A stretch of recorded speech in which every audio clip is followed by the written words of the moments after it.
I wasn't fast enough with the camera.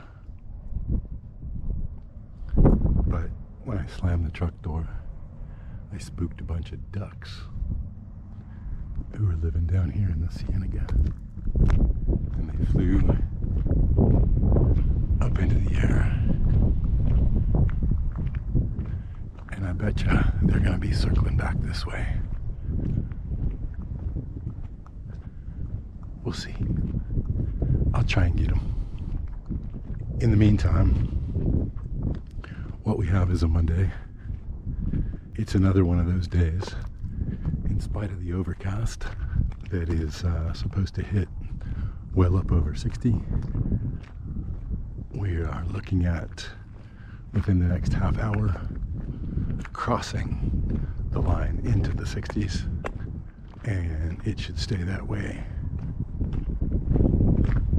until at least 5. These clouds are an omen of what's coming.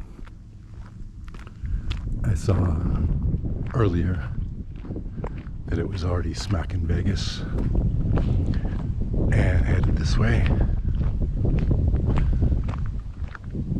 I suspect that's the latest atmospheric river. Oh my God. There's a beautiful hawk sitting right there on a branch. I'm pointed as straight at him as I can. I still don't think this camera is going to do any justice there. So we'll just leave him be. And by the after dark a little later on, it'll be here. It's going to cool things off dramatically and for a long time. So I was looking at the 10-day. Supposedly it's going to be dropping below 50 and more or less staying there for a good long time. Wind's already up.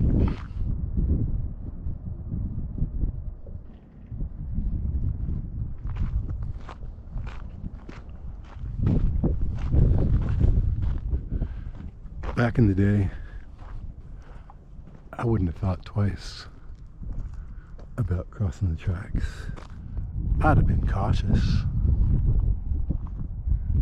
but if I wanted to get across them, I would just do it.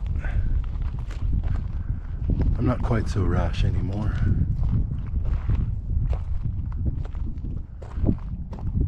I guess mainly it's not about the physical danger.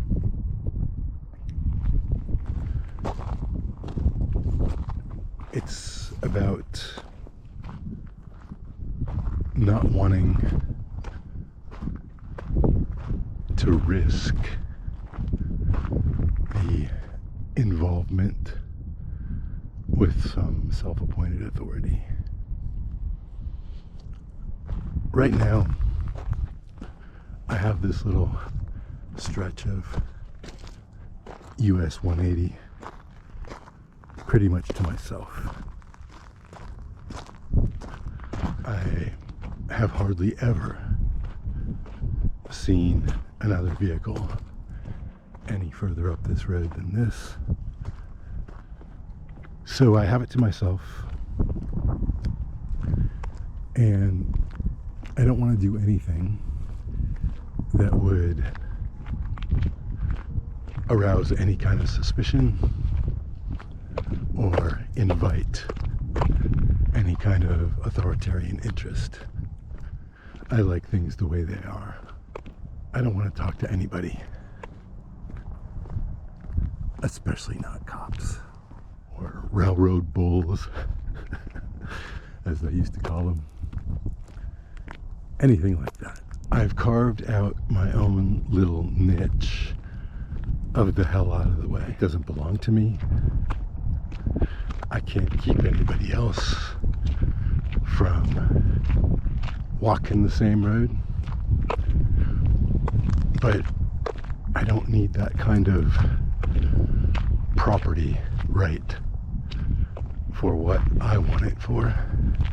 in a way, it's probably just as well that that little warehouse is never going to be mine, because calling it mine and paying for it to be mine create all kinds of headaches that I don't have right now, at least not here.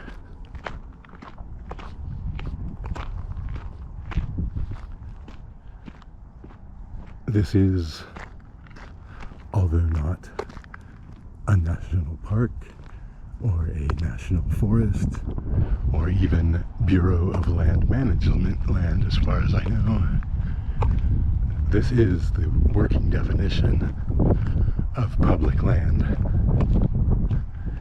Anyone who cares to use it can use it. It's a win-win. I'm especially lucky that the only other beings who want to use it are ducks and hawks.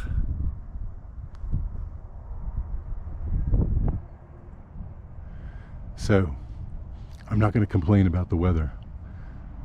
I'm not going to complain about it being cold and gray and wet, because the fact that it's cold and gray and wet is good for my friends the ducks.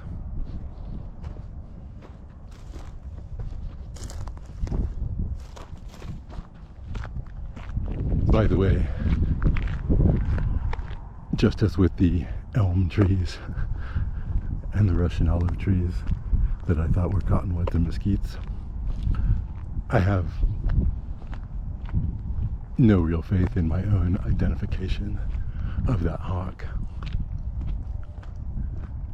I'm pretty sure it was a hawk. I might even venture a guess as to what kind of hawk.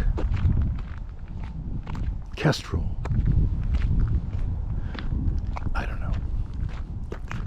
The ducks, though, I'm sure about, because I am damn sure that there are no other green-headed birds around here, especially not ones living in water. So there we go. Positive ID. What is the positive ID on this being called Alex Verter? If you ask him, he'll answer quickly. I'm a bellicist.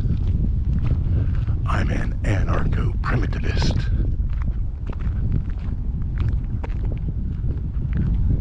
Who knows? So here's a cute little deal. There's some guys hauling a shed. Maybe it's the same guy who couldn't come for weeks and weeks and weeks during COVID. Maybe that little shed, almost to the level of a tiny house, although maybe it's two of them, a small one and a larger one. I don't know.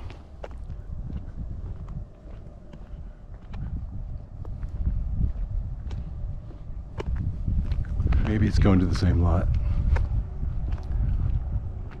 Maybe not. Don't really have a positive ID.